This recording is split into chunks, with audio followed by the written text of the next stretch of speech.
السلام علیکم ورحمۃ اللہ وبرکاتہ۔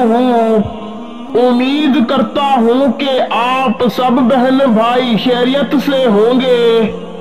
آج کی اس ویڈیو میں آپ بہن بھائیوں کی خدمت میں محبت کا ایک بے مثال وظیفہ لے کر حاضر ہوا ہوں، جو بہت ہی آسان اور مجرب وظیفہ ہے، جس کو کرتے ہی آپ کے محبوب کے دل میں آپ کی محبت کی ایسی تڑپ پیدا ہوگی کہ وظیفے کے دوران ہی آپ کو کال کرے گا۔ یہ میری گارنٹی ہے۔ اس وظیفے سے نہ صرف آپ اپنے محبوب کے دل میں اپنی بے پناہ محبت پیدا کر سکتے ہیں، بلکہ ہر اس شخص کو آپ اپنا دیوانہ بنا سکتے ہیں جس کا نام آپ کو معلوم ہو۔ اگر آپ کا محبوب آپ کو چھوڑ گیا، آپ سے بے وفائی کر گیا، یا آپ کسی لڑکی یا لڑکے کو پسند کرتے ہیں اور اس سے شادی کرنا چاہتے ہیں، تو آج کی ویڈیو آپ بہن بھائیوں کے لیے ایک عظیم تحفہ ہے۔ باقی زیادہ تعریف کرنا دانش مندی نہیں، آپ وظیفہ کر کے خود ہی اندازہ لگا لیں کہ وظیفہ کتنا تاثیر والا ہے۔ وظیفے کو کرنے کے لیے نہ کسی دن کی پابندی ہے اور نہ کسی وقت کی۔ کسی بھی دن کسی وقت کیا جا سکتا ہے۔ تو دوستو، بنا وقت کا ضیاع کیے چلتے ہیں، آپ کو بتاتے ہیں وہ وظیفہ۔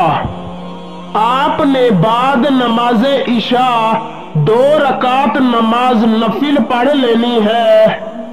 نفل پڑھ کے وہیں پر بیٹھ جانا ہے اور ایک سفید کورے کاغذ پر، ایسا کاغذ جس پر کوئی لائنیں وغیرہ نہ لگی ہوئی ہوں، یا وضو لکھ لینا ہے، اور اس کی پچھلی سائیڈ سے کاغذ کی دوسری طرف سب سے پہلے اپنا نام، پھر اپنی والدہ کا نام، پھر میلاد لکھ کر محبوب اور اس کی والدہ کا نام لکھ لینا ہے، اور اس کاغذ کو اپنی مٹھی میں رکھ کر اول و آخر 11 مرتبہ درود شریف، پھر 11 مرتبہ سورہ فاتحہ، پھر 333 مرتبہ یا لطیفو، پھر 333 مرتبہ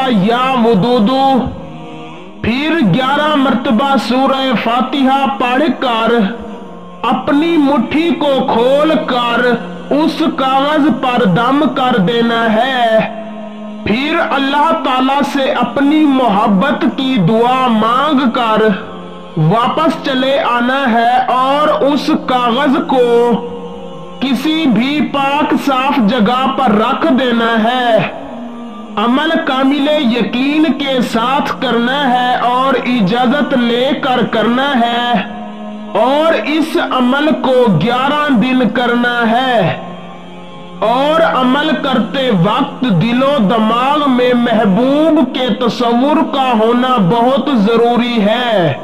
اگر آپ اس عمل کو محبوب کے تصور سے کر لیتے ہیں تو آپ کا محبوب 11 دنوں کے اندر اندر آپ سے رابطہ کرے گا، یہ میں گارنٹی دیتا ہوں۔ وظیفے کی اجازت کے لیے چینل کو سبسکرائب کر کے کومنٹ میں اجازت کا لکھیں، انشاءاللہ آپ کو فوراً اجازت مل جائے گی۔ آج کے لیے اتنا کافی ہے، ملتے ہیں کبھی اگلی ویڈیو میں، تب تک کے لیے اللہ حافظ۔ اللہ آپ کو خوش رکھے۔